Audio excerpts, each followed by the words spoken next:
Prajurit dari Batalion Terpisah ke-1 Pasukan Khusus DPR merebut posisi militer Ukraina.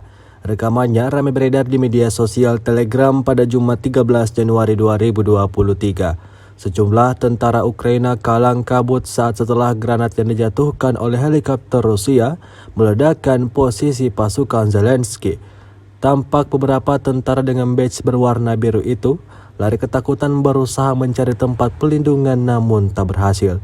Tidak dapat menangkis serangan yang tak ada habisnya, angkatan bersenjata Ukraina dengan pasrah meninggalkan posisinya dan kabur mencari tempat yang lebih aman.